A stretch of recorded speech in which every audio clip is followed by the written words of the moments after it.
What's up, everybody? JR Raymond back again, coming to you from MRB Classic Pro Shop here inside Classic Lanes in Rochester Hills, Michigan. BowlerX and I are going to talk to you about one of those big important topics that most people underestimate. They don't really realize how important your shoes are to whether you're going to have a good day or a bad day on the lanes. So let's talk about it. Let's discuss it when I get back. Stay tuned.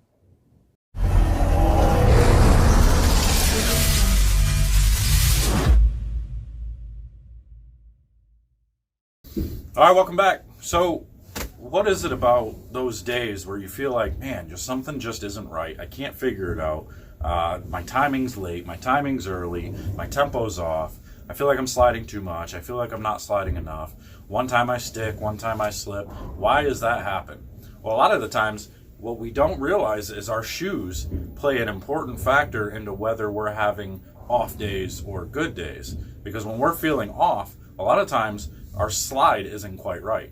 You know, and this obviously doesn't pertain to those who don't slide or who plan, but most people who have a slide are going to feel a little bit different from day to day, and especially when you go from bowling center to bowling center. If you're a high school bowler and you go to an awful lot of different places, it's going to be pretty important for you or your parents to invest into a pair of shoes that have interchangeable soles. And the reason for it is because they make different soles and heels that can help you slide more and can help you slide less, depending on what you're looking for that day.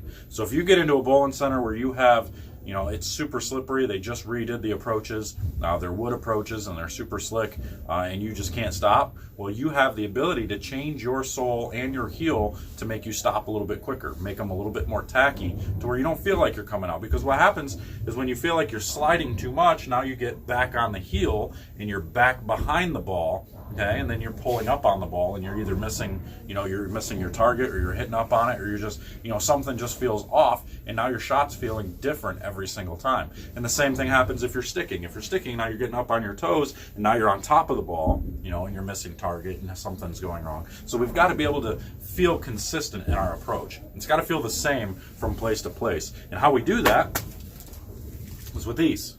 So I have here a bunch of different soles. And these soles range from the tackiest all the way to the most slippery. And they're numbered in a way that you can very easily tell which one's more or less. And on the back of them, each one is going to tell you where the slide range is. So like this one I have in my hand is a 6, and it goes all the way up to a 12 and all the way down to a 1.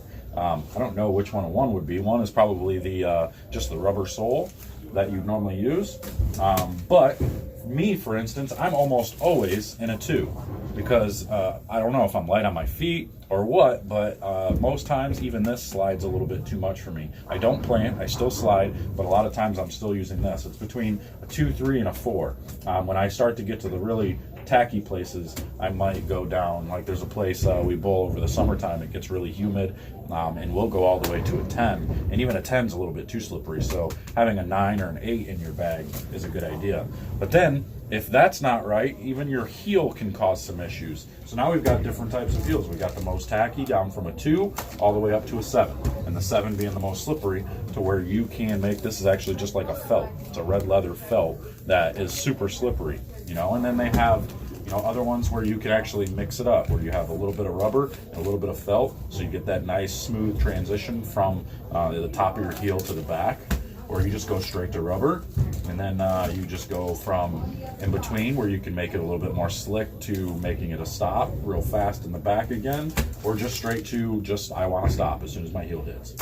So it's up to you how you want to do it. And then the cool thing is if you feel like you're, some of these heels are different. Like these ones, I feel like they sit up a little bit higher. They make me sit taller. And then if I were to use one of these heels, I would feel too flat. So now you have the shims, which these are, that can go in between this and this. So it can go on your shoe, and then you can put this on top of it to make your heel sit up a little bit higher. So there's all kinds of ways to do this, and the way I do it is with my SST6 boas. These are, in my opinion, the best interchangeable shoe on the market because I can change both the heel and the foot, and then I have the ability to tighten the shoes just by twisting the knob here. So it's really easy. These just pop right off. It's just Velcro on the bottom, and it's a really good Velcro.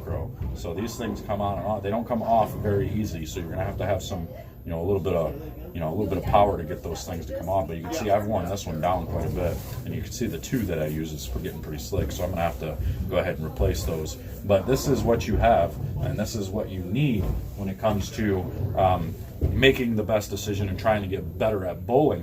When you're going from place to place, you kind of have to make a decision on, okay, how's my slide, how's my stop, am I doing everything that I need, do I feel like I'm in time?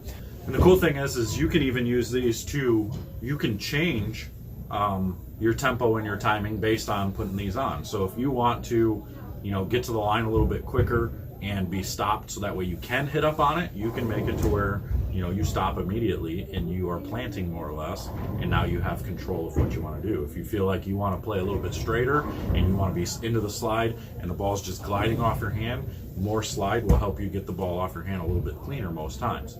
So I guess it just depends on what you want to see, what you want to feel. But the only way to actually be able to feel the same from day to day is to have a pair of interchangeable bowling shoes. That's pretty much the only way you can do it. Because if you have a standard pair of shoes that have, the typical felt on the bottom and they don't have a way to change, you're not going to. It's a great beginner shoe, but you're not going to be able to feel right every single place you go. You're going to have to adjust your physical game to match what your shoes are giving you that day. So I hope this helps.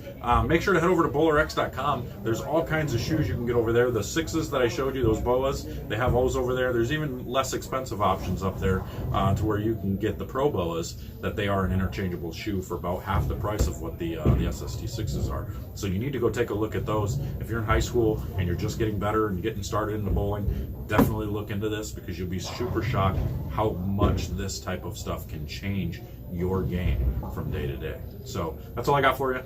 Make sure to subscribe, like, and hit that comment button below and comment on which sole and heel combination do you like best. And let us know what you like to use. And until next time, I guess maybe we'll do some demonstration out there and we'll use different heels and show you a little bit of differences out there. But until next time, that's all I got for you. We'll see you guys later. Take care.